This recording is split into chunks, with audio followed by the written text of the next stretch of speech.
Welcome back to The Explainer. Today, we're tackling a truly fascinating, albeit kind of terrifying, historical phenomenon. We're looking at exactly what happens when you combine absolute power with total unchecked insanity. Now, to be clear, we aren't just talking about rulers who are a little eccentric or, had some weird hobbies. We are examining kings who genuinely, completely lost the plot, forcing their advisors, their families, and really their entire empires to just desperately figure out how to survive them. Okay, let's dive right into this. What happens when absolute power meets total insanity? Well, we're going to look at 5 chronological case studies today to answer that. We're spanning a massive chunk of human history here, going from 565 AD all the way up to the 1800s. And as you'll see, there is a wild, repeating pattern of how different empires either managed or completely failed to manage leaders who were just totally disconnected from reality. Case study number 1, Justin II, also known as the Biting Emperor. So we kick things off in 565 AD. Emperor Justin II takes the throne of the Eastern Roman Empire. And he had some massive shoes to fill, right? He was succeeding his incredibly accomplished uncle, Justinian the Great. And honestly, Justin started off totally fine. He was sharp, he was ambitious, and his expectation was to restore the empire's military glory. But then reality set in, and his mind just broke. By about 573 AD, the immense stress of Persian and Lombard invasions, plus a completely empty treasury, caused him to totally snap. Things derailed incredibly fast. Justin started hearing voices, screaming at things that just weren't there. His behavior got so violent that his own highly trained palace guards were terrified of him. The historian John of Ephesus was actually present at the court and recorded these absurd but entirely true details. I mean, Justin had to be physically restrained because he would literally try to bite and eat his own servants. To manage the ruler of the Eastern Roman Empire, the palace staff actually had to strap him into a small cart just to wheel him around. And the only thing that calmed him down?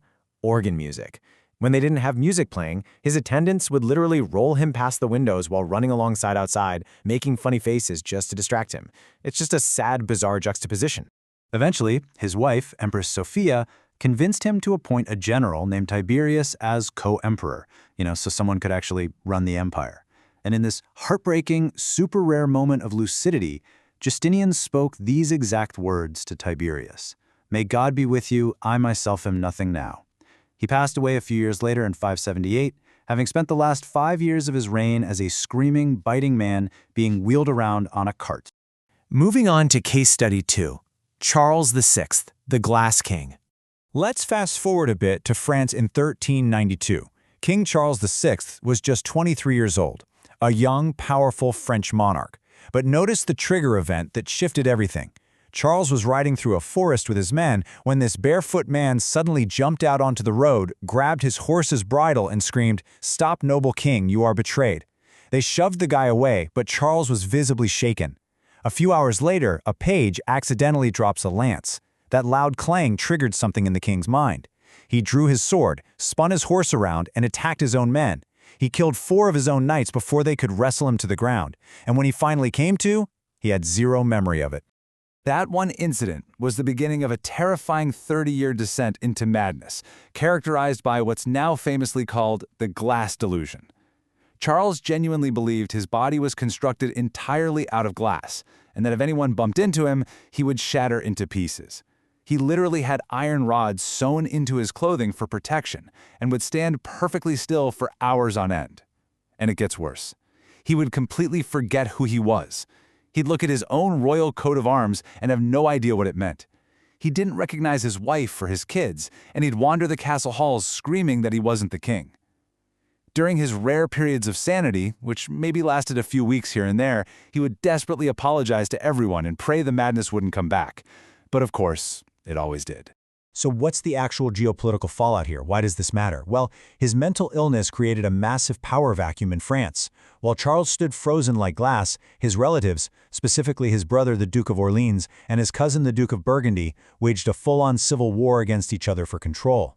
This internal chaos is exactly what allowed England's Henry V to successfully invade France and win the famous Battle of Agincourt in 1415. I mean, if Charles had been sane, the entire 100 Years' War might have ended very, very differently. He eventually died in 1422.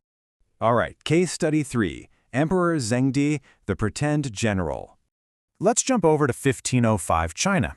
A 13-year-old boy named Zhu Hozhao becomes Emperor Zhengdi of the mighty Ming dynasty.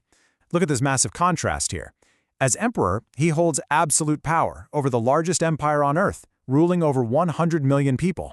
But instead of building monuments or running the government, he just wanted to play dress-up.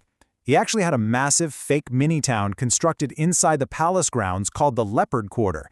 It had fake shops, fake restaurants. He would disguise himself as a commoner, wander around his pretend city, and literally haggle over prices with his servants, who were, by the way, forced to pretend to be merchants.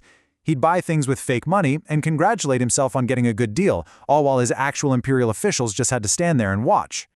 But his games totally escalated. He decided being emperor was boring, so he created a fake military alter ego named General Zhu Shao. He would literally write official documents from this fake general, requesting permission from himself, the emperor, to go do things. And his real ministers had to process this fake paperwork through the actual imperial bureaucracy. In 1517, he rode out to a minor skirmish against Mongol raiders, managed to kill exactly one enemy soldier in close combat, and bragged about it for the rest of his life, acting like it was this massive historic victory. Even tried to wrestle a tiger in his private zoo and got badly injured doing it. His totally bizarre 16-year reign finally ended in 1521 when he fell off a boat while drunk and died at just 29 years old. Case Study 4. Ibrahim I, the Mad Sultan. We transition now to the Ottoman Empire in 1640. And I want you to look at this massive number, 22. That is the number of years Ibrahim spent locked inside the kafes, which was a gilded cage within the Topkapi Palace.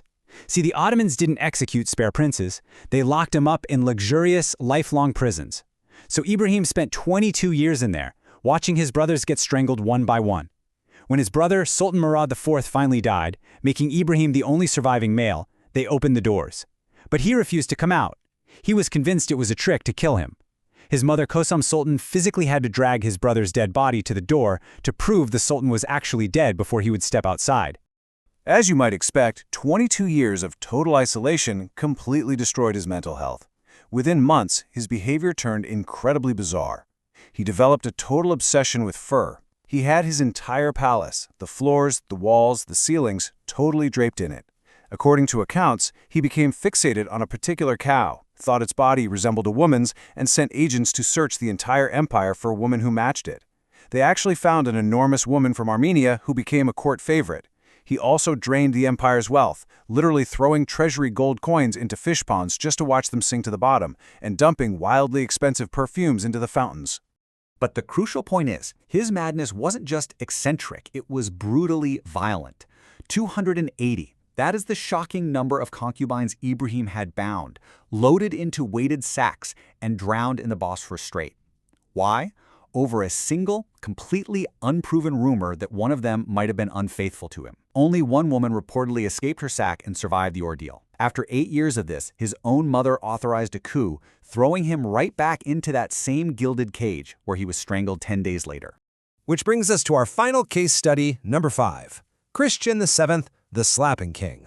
In 1766, a 17-year-old kid named Christian VII becomes the new king of Denmark and Norway. And at first, everyone thought he was great. He seemed highly intelligent, well-educated, super charming. The court had incredibly high hopes for him. But within just 6 months, his behavior derailed completely. He terrified his court and his 15-year-old wife, Caroline Matilda, who, by the way, was the sister to England's King George III. That bright, promising leader completely vanished, replaced by a violent, deeply unstable figurehead. His nightly rampages were intense. He would literally bang his head against walls until he bled, and he mutilated his own hands so badly they were permanently scarred. At night, he'd run through the streets of Copenhagen, smashing windows and fighting random strangers in the street. He visited brothels so frequently it actually caused diplomatic incidents. And during court, he would just suddenly slap people right in the face mid-conversation. Dignitaries, servants, advisors, it didn't matter. Psychologically, he believed he was being controlled by invisible forces. He'd stare into mirrors for hours on end trying to find his real self, sometimes just falling into a totally catatonic state for days at a time. So, because the king was completely out of it, a German physician named Johann Friedrich Struensee saw a window of opportunity to literally steal a country. Struensee was originally brought in to treat the king, quickly realized nobody was actually at the wheel, and executed this truly audacious 5-step plan. He befriended Christian, took over the government, and became the de facto ruler from 1770 to 1772. He issued over 1,000 royal decrees in the king's name, all while Christian just wandered around the palace in a total daze. Struensee even had an affair and a child with the queen. Eventually, the nobility figured it out, staged a coup, and Struensee was publicly beheaded, drawn, and quartered. But astonishingly, Christian survived all of this. He nominally ruled as king for a total of 42 years until his death in 1808, even though he was actually in charge for absolutely 0 of them. And that brings us to the final section, the cost of absolute power.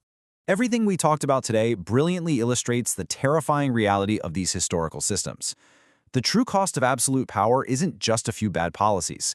It's the stark fact that an entire society's stability rested entirely on the fragile mental health of just one human being.